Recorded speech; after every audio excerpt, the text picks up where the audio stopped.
Praise the lord. క్రీస్తునందు నా సాటి దేవుని కుటుంబ ప్రజలారా, మీ అందరికీ ప్రభువు పేరట నా మనసారా హృదయమంతటితో కృతజ్ఞతలు, శుభములు, సమాధానము మీకు కలుగునుగాక అని దైవాశీస్సులు పలుకుతున్నాను. చాలా సంతోషకరమైన విషయం ఏంటంటే, నేను ప్రతి దినము ఇలా మీ మధ్యలోనికి రావడం, దేవుని సందేశాలు మీతో పంచుకొని, దేవుని కుటుంబమై ఉన్న మీతో దేవుని వాక్కులను పంచుకొని దేవుని వాక్యాన్ని హత్తుకునేటట్లు చేయడం నాకు చాలా సంతోషంగా ఉంది. వాక్యమును వినేటట్లు చేయడం నా ఉద్దేశం కాదు, వాక్యాన్ని హత్తుకునేటట్లు చెయ్యాలి. అది నాలో దేవుడు పెట్టిన భారం. కనుక ఈరోజు దిద్దుబాటే సిద్ధపాటు అను ఈ మన దేవుని ఆలోచన సభకి మిమ్మల్ని అందరినీ ప్రేమతో ఆహ్వానిస్తున్నాను. మనసారా మిమ్మల్ని దీవిస్తున్నాను. ఈరోజు ఒక కొత్త సంగతి మీరు నేర్చుకుంటారు. గుర్తుంచుకోండి, ఈ విధంగా మీ మధ్యలోనికి ఒక టెలివిజన్ ద్వారా ఒక సందేశాన్ని తీసుకొని రావలసి వస్తే అది మర్మయుక్తమైన సందేశం అయితే తప్ప నేను ఈ విధంగా మీ మధ్యలోనికి రాను. మామూలుగా ఇవ్వవలసిన సందేశాలు ఇంత ఖర్చు పెట్టి నేను చేయవలసిన పని లేదు. గుర్తుంచుకోండి, ఖచ్చితంగా నూతనమైన సంగతులు, మర్మయుక్తమైన సందేశాలు, మిమ్మల్ని పరలోకంలో దేవుని ప్రక్కన కూర్చుండబెట్టగలిగేటువంటి, హోదానివ్వగలిగేటువంటి సందేశాలు మీ మధ్యలోనికి మోసుకొని వచ్చాను. ఈరోజు సూర్యుడు లేని ఆకాశం అనే సందేశాన్ని మనం విందాం. ఈ అంశం ద్వారా మనము దేవుని వాక్యాన్ని ధ్యానించుకుందాం. రండి ఒకసారి పరిశుద్ధ గ్రంథములు తెరిచి ఆదికాండము, ఈ సంవత్సరము మొత్తము కూడా ఆదికాండములో ఇంతవరకు మీరు ఎన్నడూ వినని సంగతులు, తండ్రి అయిన దేవుడు ఆకాశ మహాకాశాల నుండి తన రాజదర్బారు నుండి పంపించిన సందేశాలు మోసుకొని వస్తున్నాను. ఈ సంవత్సరం అంతా ఆదికాండమే ధ్యానించుకుందాం. మీరు ఎప్పుడు వినని సంగతులు వింటారు. రండి, ఆదికాండము మొదటి అధ్యాయం మనము మొదటి వచనము నుండి గమనిస్తూ వెళ్ళినప్పుడు అక్కడ మొదటి రోజు దేవుడు చేసిన సృష్టి, రెండవ రోజు దేవుడు చేసిన సృష్టి, మూడవ రోజు దేవుడు చేసిన సృష్టి 13 వచనాల వరకు మనకు కనబడుతుంది. మొదటి రోజు భూమి ఆకాశములను చేసి వెలుగును చీకటిని వేరుపరిచాడు. రెండవ రోజు జలములను వేరుపరిచి ఆకాశమును పేరు పెట్టాడు. భూమిపైన జలరాశులను కలగనిచ్చాడు. చూడండి, ఈ 3 రోజుల దినములలో సూర్యుడు లేడు. 4వ రోజు మనం చూసినప్పుడు చదువుతాను, వినండి. ఆదికాండము మొదటి అధ్యాయము 14వ వచనము. దేవుడు పగటిని రాత్రిని వేరుపరచునట్లు ఆకాశ విశాలమందు జ్యోతులను కలుగును గాక అనియు, అవి సూచనలను, కాలములను, దిన సంవత్సరములను సూచించుటకై యుండు గాక అనియు, భూమి మీద వెలుగుంచుటకు అవి ఆకాశ విశాలమందు జ్యోతులయ్యుండు గాక అనియు పలికెను. ఆ ప్రకారమాయెను. దేవుడు ఆ 2 గొప్ప జ్యోతులను అనగా పగటిని ఏలుటకు పెద్ద జ్యోతిని, రాత్రిని ఏలుటకు చిన్న జ్యోతిని, నక్షత్రములను చేశాను. అంటే గడిచిన 3 దినములు సూర్యుడు, చంద్రుడు, నక్షత్రాలు ఏమీ లేవు. ఇది మీకు ఇప్పుడు అర్థమవుతుంది. కానీ ఆ 3 రోజులు జరిగినటువంటి ఆ సృష్టి కార్యక్రమాన్ని మనం చూసినప్పుడు మీరు గమనించండి, 5వ వచనంలో చివరి మాట, దేవుడు వెలుగునకు పగలనియు చీకటికి రాత్రనియు పేరు పెట్టెను, అస్తమయమును ఉదయమును కలగా ఒక దినమాయెను అన్నాడు. మళ్ళీ 8వ వచనానికి వచ్చేసరికి కూడా అస్తమయమును ఉదయమును కలగగా 2వ దినమాయెను.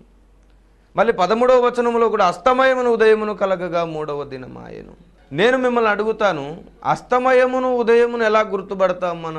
మనం అస్తమయమును ఉదయమును గుర్తుపడుతున్నాము అంటే సూర్యుడు రావడము, అస్తమించడమును బట్టి గుర్తిస్తున్నాం. సూర్యుడు ఉదయించినప్పుడు అది ఉదయము, సూర్యుడు వెళ్ళిపోతున్నప్పుడు అది అస్తమయము అని మనకు తెలుసు. ప్రియమైన వారలారా, ఈ 3 రోజులు కూడా సూర్యుడు లేడు. 4వ రోజు దేవుడు సూర్యుడిని, చంద్రుడిని, నక్షత్రాలను చేశాడు. మరి ఈ 3 రోజులు అస్తమయము, ఉదయము ఎలా కలిగి ఉండవచ్చు? 24 గంటలు గడుస్తున్నది. మనకు ఎలా తెలుస్తుంది అంటే సూర్యుడు రావడము, సూర్యుడు అస్తమించడాన్ని బట్టి ఒక దినము గడుస్తుంది. అక్కడ స్పష్టంగా అంటున్నాడు, అస్తమయమును ఉదయమును కలుగగా ఒక దినమాయెను. ఉదయం ఎలా కలుగుతుంది? సూర్యుడు రాకుండా ఉదయం ఎలా కలుగుతుంది? అసలు సూర్యుడు లేకుండా ఉదయం ఎలా కలుగుతుంది? అసలు రోజులు ఎలా గడుస్తాయి? కాలం ఎలా గడుస్తుంది? టైం ఎలా తెలుస్తుంది? చెప్పండి. కనుక ఆ 3 రోజులు సూర్యుడు లేడు. దీని గురించి మీకు ఇంకా క్లియర్గా తెలియాలి అంటే అదృశ్య దేవుడు అనే ఒక పుస్తకం రాశాను. అందులో ఇంకా చాలా క్లియర్గా సైంటిఫిక్గా కూడా అందులో నేను నిరూపించాను కొన్ని విషయాలు. అసలు ఉదయం కలగడం గురించిన కొన్ని సంగతులు సైంటిఫిక్గా కూడా నేను అందులో రాయడం జరిగింది. మీరు దాన్ని సంపాదించండి. ఈ 4వ దినము సూర్యుడు చేసినప్పుడు 3 దినాలు సూర్యుడు లేడు. మరి అప్పుడు అస్తమయం ఉదయం ఎలా కలిగి ఉండవచ్చు? ఆ 3 దినాలు కూడా సూర్యుడు ఉన్నాడు. కానీ దేవుడు సూర్యుని చేసింది మాత్రం 4వ దినము. ఆ 3 దినాలు దేవుడు సూర్యుని చెయ్యలేదు, కానీ సూర్యుడు ఉన్నాడు. అదేంటయ్యా కన్ఫ్యూజ్ చేస్తున్నావు మీరు మమ్మల్ని అని అనుకోకండి.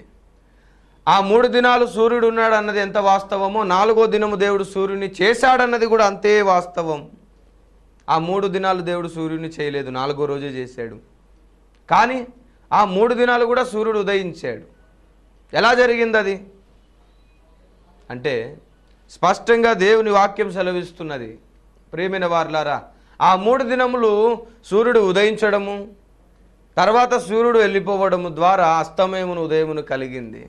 ఆ సూర్యుడు దేవుడు సృష్టించి పెట్టినటువంటి ఇప్పుడు మనకు శూన్యమండలంలో కనబడుతున్న ఈ అగ్నిగోళము కాదు ఆ సూర్యుడు.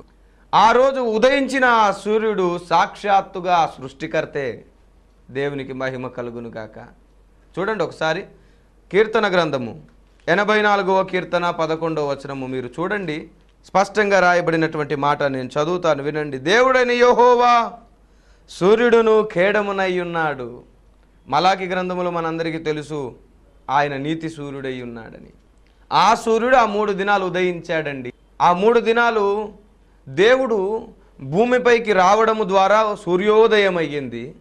ఆయన మొదటి దిన పని ప్రారంభించి ముగించుకొని తిరిగి వెళుతున్నప్పుడు సూర్యాస్తమయం అయ్యింది. ఆ 3 దినాలు అలాగా అస్తమయమును ఉదయమును కలిగింది. దేవుడు సూర్యుడై ఉన్నాడు. మరి దేవుడు 4వ దినాన్ని సూర్యుని చేశాడు. ఎందుకు అంటే ప్రతిసారి దేవుడు వస్తూ వెళ్తూ తన వెలుగుతో తన మహిమతో ఈ లోకానికి వెలుగునివ్వడం అనేది చాలా కష్టమైన పని. ఎందుకంటే దేవునికి తెలుసు రాబోయే భవిష్యత్ కాలంలో ఏం జరగబోతుందో అని. ఆ తెలిసిన దేవుడు, ఎరిగిన దేవుడు ఏం చేశాడంటే ఆయన పోలికను, ఆయన రూపమును, ఆయనను గురించి మనకు జ్ఞానము కలుగుటకు, మన జీవితాలకు ఆయన వెలుగు ఏమై ఉందో చెప్పడానికి ఆయనలా ఆకాశంలో ఒక జ్యోతిని నియమించి మెట్టుకు నేను చెప్పేది ఏంటంటే సూర్యుడు దేవుడు అని చెబుతున్నా. ఆశ్చర్యపడకండి, ఆలోచించండి.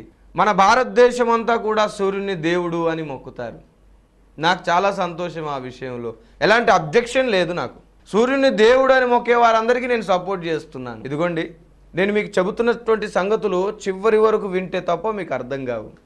ఇదిగో సూర్యుని దేవుడు అంటాడు, ఇతనేం పాస్టర్ అండి అని అనుకోకండి. పౌలు గారు ఏ విధంగా దేవుని వాక్యాన్ని సరిగా విభజించడము నేర్పించారో అదే పందాలో అదే మార్గంలో నడుస్తున్న వాడిని.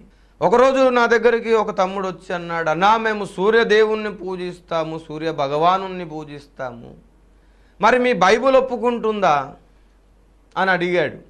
అతను ఎందుకు అడిగాడు అనే విషయాన్ని నేను చెబుతాను. మొదట తను అడిగిన దానికి నేను సమాధానం చెప్పాను. తమ్ముడు, నువ్వు ఉదయం లేచినప్పుడు సూర్యుని మొక్కుతావు, కానీ నేనైతే ఉదయం లేచినప్పుడు మొక్కుతాను, మధ్యాహ్నం భోజనం చేసేటప్పుడు మొక్కుతాను, పడుకునేటప్పుడు మొక్కుతాను, చివరికి మధ్యరాత్రులు మేలుకొచ్చిన ఆ సూర్య భగవానున్నే మొక్కుతాను. ఆ సూర్యుడు నాకు ప్రత్యక్షమవుతాడు, సూర్యోదయం అవుతుంది. నాకు పగలే మీరు సూర్యుని చూస్తే నేను రాత్రులు కూడా సూర్యుని చూస్తానని చెప్పాను. అతను ఆశ్చర్యపోయాడు. అదేంటన్నా అన్నాడు. అప్పుడు చూపించాను అతనికి ఈ 84వ కీర్తన 11వ వచనము. సూర్యుడు దేవుడు అన్నది ఎంత వాస్తవమో, ఆకాశ మండలములో వేలాడుతున్నటువంటి ఈ అగ్నిగోళము దేవుడు అనేది అంతే అవాస్తవము, నిజము కాదది.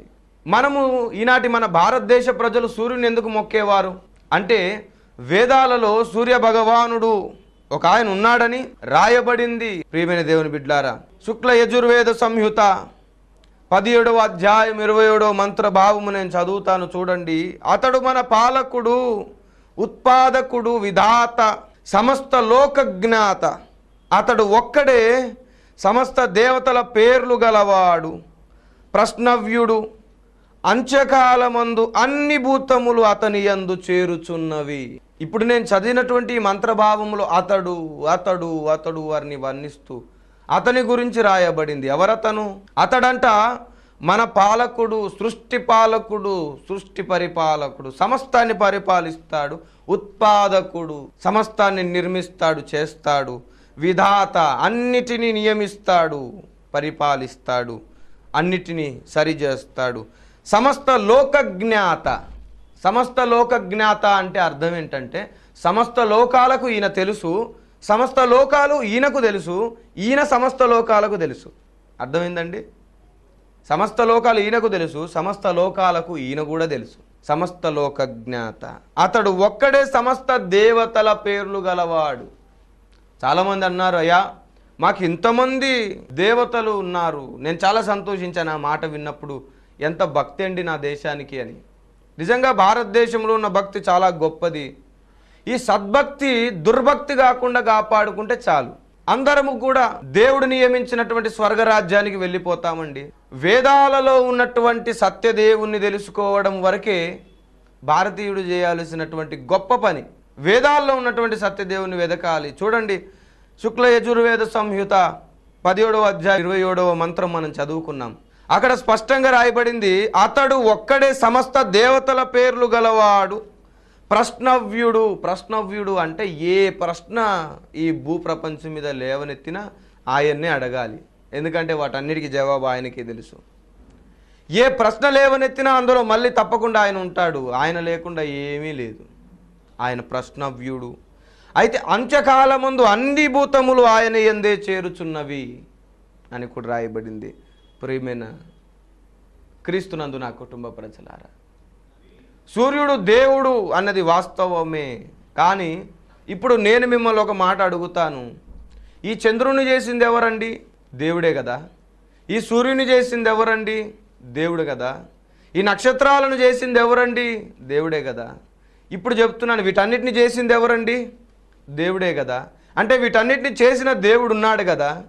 ఇప్పుడు వీటన్నిటిని చేసిన దేవుడు ఉండగా వీటిని పూజిస్తూ ఆ సత్యదేవుని పక్కన పెడితే ఊరుకుంటాడా? ఇది నా ప్రశ్న. మీకేమి తోచుచున్నది? మీ మనసులో ఏమనిపిస్తున్నది? ఊరుకుంటాడా? ఊరుకోడు. దేవుడు మహా ఉగ్ర ప్రళయుడై వస్తున్నాడు. రాబోయే దినాల్లో దేవుడు చాలా ఉగ్రతతో దిగి రాబోతున్నాడు. సత్యమును అడ్డగించు వారి మీదకి ఆయన కోపము రాబోతుంది. ఈ మనుషుల యొక్క మెప్పు కోరుతూ సత్యాన్ని పక్కన పెట్టే వారందరి జీవితాలు ఒక్కసారిగా పటాపంచలైపోతాయి. దేవుని ఉగ్రత సహించడం ఎవ్వరి తరం కాదు. ఈరోజు భూమిపై ఒక లాభం కోసము సత్యాన్ని సమాధి చేస్తున్నారు, కానీ దేవుడు చూస్తున్నాడు, లెక్కగడుతున్నాడు అన్ని. జాగ్రత్త. వీటన్నిటిని చేసింది దేవుడు. ఈ సూర్యుడు దేవుడు కాదు. వేలాడుతూ మనకు ప్రతిరోజు వెలుగునిస్తున్న ఈ సూర్యుడు దేవుడు కాదు. దేవుడు సూర్యుని వలె ఉన్నాడు. సూర్యుడు అంటే సకల దేశాలకు సమానంగా వెలుగు పంచువాడు, ఆరోగ్య ప్రదాత, సకల ఏ భేదము లేకుండా అందరికీ వెలుగునిచ్చువాడు. దేవుడు కూడా అలాంటి వాడే అని చెప్పడానికి సూర్యుడు. ఇంకో విషయం చెబుతాను. అసలు సూర్యుని పోలిక అంటే దేవునిదే. చూడండి ఒకసారి 1 తిమోతి పత్రిక 6వ అధ్యాయం 16వ వచనంలో, ఆయన సమీపించరాని తేజస్సులో ఉన్నాడనుంది. సమీపించరాని తేజస్సు అంటే ఎవరు దగ్గరికి వెళ్ళలేని తేజస్సు. ఈ సూర్యుని దగ్గరికి ఎవరైనా వెళ్ళగలరా? వెళ్ళలేరు కదా. అలాగే ఆయన ఏమై ఉన్నాడో మనం కనబడడానికి ఆయన పోలికను సూర్యుని రూపంలో పెట్టాడు అని నమ్ముతాను నేను. ఎందుకంటే వాక్యం చెబుతుంది. కానీ ప్రియమైన వారలారా, అంత మాత్రమే కాదు, పంచభూతములన్నీ చివరిలో ఆయనలో కలుస్తున్నాయనే మాట కూడా నేను చదివాను, మీరు విన్నారు. మనకిప్పుడు కనబడుతున్న ఈ సూర్యుని మొక్కడం ద్వారా ఏ ప్రయోజనము లేదు. వేదాలలో చెబుతున్నటువంటి ఆ సూర్యుని మొక్కడం ద్వారా ప్రయోజనం ఉంది. చూడండి, శుక్ల యజుర్వేదములో 23వ అధ్యాయం 17వ వచనములో మరొక మాట నేను చదువుతాను. పూర్వము అగ్నియే పశువయ్యుండెను, దేవతలు అగ్ని పశువుతో యజ్ఞము చేసినారు. వాయువు పశువయ్యుండెను, దేవతలు వాయువుతో యజ్ఞము చేసినారు. సూర్యుడు పశువయ్యుండెను, దేవతలు సూర్యునితో యజ్ఞము చేసెను అని ఉంది. 3 విషయాలు మనకు కనబడుతున్నాయి ఇక్కడ. వాయువు, అగ్ని, సూర్యుడు. ఇవి పశువై ఉండేనంట. మీరు నమ్మగలరా? ఇప్పుడు మనకు ఆకాశంలో శూన్యంలో వేలాడుతున్న అగ్నిగోళం పూర్వము అంటే ఈ భూప్రపంచంలో ఎప్పుడు ఏది చేయక మునుపు పశువై ఉన్నాడని, 4 కాళ్ళతో నడిచాడని, తర్వాత సడన్గా సూర్యుడైపోయి అక్కడ ఉన్నాడని నమ్మగలరా? కనబడుతున్న ఈ సూర్యుడి గురించి కాదు చెప్పేది. కనబడకుండా అదృశ్యంగా ఉన్న సృష్టికర్త అయిన సూర్యుని గురించి వేదాలలో రాయబడింది. చూడండి ఒకసారి, శుక్ల యజుర్వేదము 32వ అధ్యాయము మొదటి మంత్రము. అతడే అగ్ని, అతడే అద్యుత్యుడు, అతడే వాయువు, అతడే చంద్రుడు, అతడే వీర్యము, అతడే శబ్దము, అతడే జలము, అతడే ప్రజాపతి. అంటే ఇక్కడ ఇంతకు మునుపు మనం చదువుకున్నాం, అగ్ని, వాయువు, సూర్యుడు, అతడు అని రాయబడింది. సమస్తం అతడేనంట. అదేలా సాధ్యము అంటే శుక్ల యజుర్వేదము 17వ అధ్యాయము 27వ మంత్ర ప్రకారం అది సాధ్యమవుతుంది. అతడు ఒక్కడే సమస్త దేవతల పేర్లు గలవాడు. దేవతలని పేర్లు కలిగి ఎన్నో ఉండవచ్చు, ఆ పేర్లన్నీ ఒక్క వ్యక్తికి, ఒక దేవునికే ఉన్నవి అని వేదం చెబుతుంది. నమ్మరా? వేదాన్ని నమ్మని వాడు భారతీయుడు ఎలా అవుతాడు? ఎలా భారతదేశాన్ని గౌరవించుతాడు చెప్పండి. నేను చదువుకునే వేళలో ప్రతిజ్ఞ చేశాను, భారతదేశం నా మాతృభూమి, భారతీయులందరూ నా సహోదరి సహోదరులని. ఆ సద్గౌరవంతో నేను మీతో మాట్లాడుతున్నాను. ఈ సత్యం మీకు చెబుతున్నాను. నా దేశము గుడ్డిగా ప్రయాణం చేయడం నాకు ఇష్టం లేదు. ఎందుకంటే ఒకనాటి మహర్షులు తపస్సు చేసి ఈ లోక సుఖాలన్నీ త్యాజించి వెళ్ళి, పరమాత్ముడా నువ్వెవరవు, ఎక్కడున్నావు, ఎలా ఉంటావని నిష్ఠతో అడిగారు. ఈరోజు అలా లేదు, లాభాల కొరకు పరిగెడుతున్నాం. తప్పున్నర తప్పు దేవుడు లెక్క అడుగుతాడు. అతడు అతడు అతడు అని వేదాలు ఏకవచనముతో సంబోధిస్తున్న దేవుడు ఉన్నాడు. చూడండి ఒకసారి, అసలు అతని గురించి ఇంకా శుక్ల యజుర్వేదము 32వ అధ్యాయం 3వ మంత్రంలో రాయబడింది. అతని పేరు మహాద్వసుడు, అతనికి ఉపమానము లేదు. హిరణ్య గర్భాభిమంత్రములు మమ్ములను బాధింపకుండవలెను. అతని మించి అవతరించువాడు లేడు. అతడు అన్ని దిశల వ్యాపించి ఉన్నాడు. అతడే అందరికన్నా మున్ను జన్మించినవాడు. చూసారా? అతడే అందరికంటే మున్నున్నాడంట. అతనికంటే మునుపు ఎవరూ లేరంట. అతడే మునుపున్నాడు, దేవుడే ముందున్నాడు. ఇంకా మీకు మరొక మాట చూపిస్తాను. శుక్ల యజుర్వేదము 32వ అధ్యాయం 5వ మంత్రము, అక్కడ కూడా రాయబడింది, అతనికన్నా మున్ను సృష్టి లేదు. దేవునికి మహిమ కలుగును గాక. అతనికంటే ఎవరతను అంటే శుక్ల యజుర్వేదం 23వ అధ్యాయం 59వ మంత్రంలో చూడండి ఒకసారి. బ్రహ్మ ఎవనికి నీ భువనపు నాభి తెలియును, ద్యావాపృభ్వి అంతరిక్షము ఎవడు తెలియును, సూర్యుని ఉత్పత్తి స్థానము తెలిసిన వాడు ఎవడు? చూడండి, అడుగుతున్నాడు మహారుషి బ్రహ్మని. బ్రహ్మ, ఎవనికి నీ పృథ్వీని గురించినటువంటి సంగతులన్నీ నీకు తప్ప ఇంకెవరికి తెలియు. అక్కడ అంటాడు, జావా పృథ్వీ అంతరిక్షమును ఎవడు తెలియను అని చెబుతూ అంటాడు, సూర్యుని ఉత్పత్తి స్థానము తెలిసిన వాడు ఎవడు? ప్రియమైన వారలారా, ఇంత చక్కగా వేదాలలో రాయబడింది. వెంటనే అప్పుడు బ్రహ్మ ఋషి అడిగిన దానికి సమాధానం చెబుతూ శుక్ల యజుర్వేదం 23వ అధ్యాయం 60వ మంత్రము చూడండి. వేదహమాస్య భువనస్య నాభిం అనే మంత్రం అక్కడ మనకు కనబడుతుంది. అంటే నేను భువనపు నాభిని ఎరుంగుదును, ద్యావాపృభ్వి అంతరిక్షమును ఎరుంగుదును, సూర్యుని మహా ఉత్పత్తి స్థానం ఎరుంగుదును. అతడే అద్వితీయుడు, సృష్టి పూర్వము యజ్ఞమైన వాడు, అతడే వాయువు, అతడే సూర్యుడు అని రాయబడింది. ఈ సూర్యుడంట సృష్టికి పూర్వమే యజ్ఞమయ్యాడంట. ఏమండి, మన దేశంలో పురుష సూక్తం అనేటువంటి ఒక గ్రంథం దొరుకుతుంది. ఆ గ్రంథాన్ని తెచ్చుకొని చదవండి. ఆది సంభూతుడు అని ప్రస్తావించబడింది అక్కడ. ఆ ఆది సంభూతుడు సృష్టి కంటే మునిపే చనిపోయి యజ్ఞమైపోయి తిరిగి లేచిన వాడు. ప్రకటన గ్రంథం 13వ అధ్యాయాన్ని మీరు బైబిల్లో చూస్తే కూడా ఆయన భూమికి పునాదులు వేయక మునుపు, అసలు భూమి సృష్టి జరగక మునిపే ఆయన బలి అయిపోయి లేచాడని ఉంది, యజ్ఞమయ్యాడని ఉంది. ఇంకొక మాట నేను మీకు చూపించాలనుకుంటున్నాను. ఏమని రాయబడిందంటే ఇక్కడ, అతడే వాయువై ఉండెను, అతడే సూర్యుడు, అతడు శబ్దమై ఉండెను. బైబిల్లో మీరు చూస్తే యేసు ప్రభువుకి శబ్దము, వాక్యము అని పేరున్నది. ప్రియమైన వారలారా, ఈరోజు పంచభూతములను పూజిస్తున్న వారందరికీ చెబుతున్నాను, అగ్ని దేవుడని మొక్కుతారు. అగ్గిపుల్లతో ముట్టిస్తాము, ఈ అగ్ని దేవుడు అంటారా? ఆరిపితే ఆరిపోయేది దేవుడు అంటారా? కాదు. దేవుడు అగ్ని లాంటి వాడని పోల్చింది వేదము. అగ్ని మనం ముట్టించుకునే అగ్ని దేవుడు కాదు, దేవుడు అగ్ని లాంటి వాడు. హెబ్రీ పత్రిక బైబిల్ గ్రంథంలో చెబుతుంది, దేవుడు దహించు అగ్ని అయ్యున్నాడు అని. వర్ష దేవుడు, వరుణ దేవుణ్ణి మొక్కుతాం, ప్రార్థిస్తాం. ఇప్పుడు కురుస్తున్నటువంటి వర్షము దేవుడా, మురికిలో కురుస్తున్నాడు, చండాలమైన ప్రాంతములన్నిట్లో కురుస్తున్నాడు, అక్కడ ఇంకిపోతున్నాడు, బురదలో ఉంటున్నాడు, కుక్కలు పందులన్నీ తిరుగుతున్నాయి. అలాంటి నీచమైన స్థితిలోకి వెళ్ళిపోతుంది ఆ నీరు. దేవుడేనా? కాదు కాదు కాదు. హోషేయ గ్రంథము 6:3లో మనం చూస్తాం. చూడండి ఒకసారి స్పష్టంగా అక్కడ రాయబడిన మాట నేను చదువుతాను. యెహోవాను గురించి జ్ఞానము సంపాదించుకుందము రండి, యెహోవాను గురించి జ్ఞానము సంపాదించుకొనుటకు ఆయనను అనుసరించుదము రండి. ఉదయము తప్పక వచ్చు రీతిన ఆయన ఉదయమున వర్షము వలె ఆయన మన యొద్దకు వచ్చును. యోవేలు 2:28 కూడా చూడండి ప్రియమైన దేవుని బిడలారా. తర్వాత నేనే సర్వజనుల మీద నా ఆత్మను కుమ్మరింతును అంటున్నాడు. చూసారా? అపోస్తులు 2:17లో కూడా కుమ్మరింతును అంటాడు. ఎవరండి ఈ వర్షము అంటే మళ్ళీ యెహోవాయే. సూర్యుడెవరు? మళ్ళీ యెహోవాయే. వర్షం ఎవరు? మళ్ళీ యెహోవాయే. మరి వాయువు ఎవరు అంటే అపోస్తల కార్యంలో కనబడుతుంది. పరిశుద్ధాత్మ దేవుణ్ణి వాయువుతో పోల్చాడు. మళ్ళీ గాలి కూడా పరిశుద్ధాత్మ దేవుడే. ఎంత అద్భుతమైన సంగతి. మళ్ళీ జంతువు ఎవరు? మళ్ళీ దేవుడే.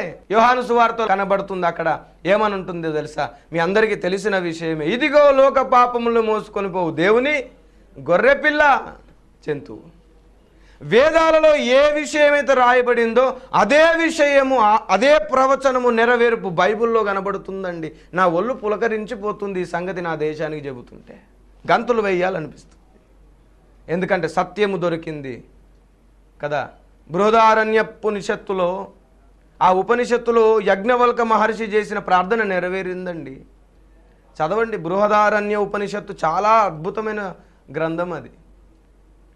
అప్పుడు యజ్ఞవల్క మహర్షి చేసిన ప్రార్థన అసతోమా సద్గమయ తమసోమా జ్యోతిర్గమయ మృత్యోమా అమృతంగమయ అని ఆయన ప్రార్థించాడు. అసత్యంలో ఉన్నాం, మాకు సత్యము కావాలి. మృత్యువులో ఉన్నాం, మాకు జీవము కావాలి. చీకట్లో ఉన్నాం, మాకు వెలుగు కావాలి. అప్పుడు యోహాను సువార్తలో ఆ ప్రార్థనకు జవాబు యేసయ్య ఇచ్చాడు. నేనే జీవమును, నేనే సత్యమును, నేనే మార్గమును, నేనే వెలుగును. ఈ లోకములో కనబడుతున్న ఈ వర్షాన్ని, ఈ నిప్పుని, ఈ వాయువుని, ఈ సూర్యుని, ఈ నక్షత్రాలను మొక్కడం ద్వారా మనకు వచ్చే లాభమేమీ లేదు, పైపెచ్చు నష్టం వస్తుంది. జాగ్రత్త. ఎందుకంటే సృష్టిని చేసిన దేవుణ్ణి విడిచిపెట్టి సృష్టిని పూజిస్తే దేవుడు ఒప్పుకోడు, ఒప్పుకోడు, ఒప్పుకోడు. నువ్వు గన్నా నీ కొడుకు నిన్ను కాకుండా వేరే వాడిని డాడీ అంటే నువ్వెందుకు ఒప్పుకోవో అందుకే ఆయన కూడా ఒప్పుకోడు. అసలు దేవుని ఎందుకు నమ్మాలండి అని అడిగేవారు చాలామంది ఉన్నారు. వారి కోసము ప్రత్యేకంగా, అలాంటి వారి కోసమే స్నేహితుడైన యజమాని, జ్ఞానులకు, శాస్త్రజ్ఞులకు దేవుడున్నాడని సవాల్ అనే అంశముతో ఒక పుస్తకం రాశాను. అది సంపాదించండి. అందులో చాలా వివరంగా రాశాను.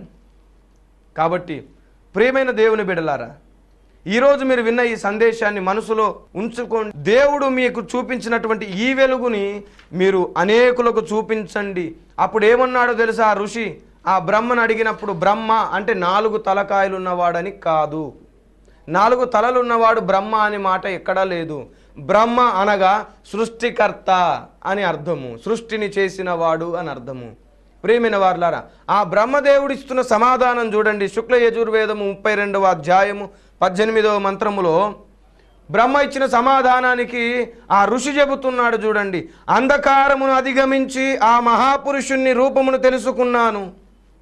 అతనిని తెలిసిన వారే మృత్యువును జయించగలరు, అది తప్ప అనుసరించుటకు అన్య మార్గము లేదు అంట. ఈరోజు నేను చెబుతున్నాను, సూర్యుడిగా పిలువబడుతున్న దేవుడున్నాడు. ఆయన సమస్త సృష్టిని చేశాడు. ఆయన సృష్టికి మునుపు బలి అయ్యాడు, తిరిగి లేచాడు. ఆయన మనందరి కొరకు ఎదురు చూస్తున్నాడు. త్వరలో రాబోతున్నాడు. వీరభోగ వసంత రాయుడై త్వరగా రాబోతున్నాడని కాలజ్ఞానం చెబుతుంది. నేను చెబుతున్నాను, ఈ భూమి మీద ఉన్న ప్రతి గ్రంథములో ఆ సృష్టికర్త తనను గురించి రాయించుకున్నాడు. ఎందుకంటే తన బిడ్డలు ఏ గ్రంథం చదివినా ఆయన తెలవాలి, ఆయన పరిచయం అవ్వాలని ఆయనను గురించి ఆయనే చెప్పుకున్నాడు, తెలియజేసుకున్నాడు. ఆయన అందరికీ ప్రభువు. దేవునికి మహిమ కలుగునుగాక.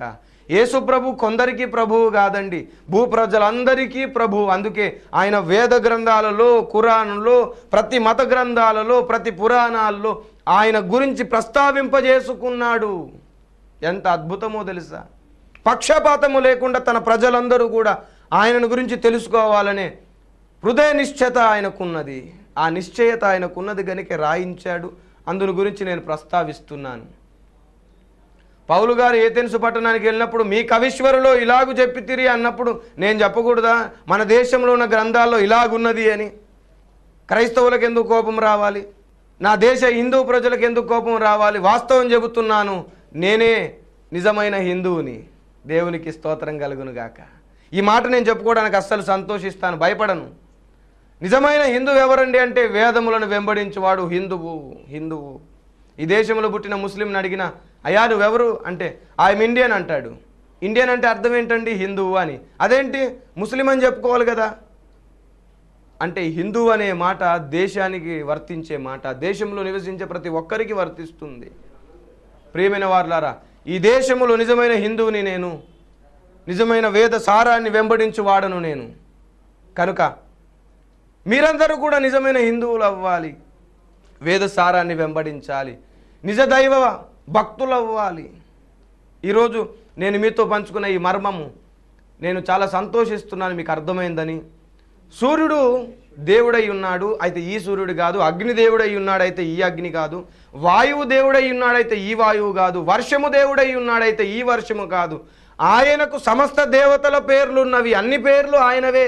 రాబోయే దినాలు ఇంక అనేక విషయాలు చెబుతాను, వెంబడించండి. ఈ సంవత్సరం అంతా ఆది కాండంలో ఉన్న మర్మాలు చెప్పుకోవడానికే సరిపోతుంది. మీరు ఎప్పుడు వినని సంగతులు వింటారు. దయచేసి మీరు వినండి, అనేకులకు వినిపించండి. ఈ సత్య పరిచర్యలో మేము చేస్తున్న ఈ ప్రయాసకు మీరు సహకరించండి. మీరు వింటే చాలు, మీరు ఇంకేం చేయవలసిన పని లేదు, విని వెంబడిస్తే చాలు. దేవుడు మిమ్మల్ని దీవించుగాక. ప్రార్థన చేసుకుందాం. మహాపరిశుద్ధుడైన మా ప్రభువా, నా దేశ ప్రజలకు, క్రీస్తునందు నా కుటుంబ ప్రజలకు, ప్రభువా నీ కుటుంబమై ఉన్నటువంటి వారందరికీ నీ సత్యమును బోధించాం. నీవు ఏ భారమైతే, ఏ సంగతి అయితే ఈ నీ దాసుని పైన మోపి పంపావో నీ బిడ్డలకు చేరింది ప్రభువా.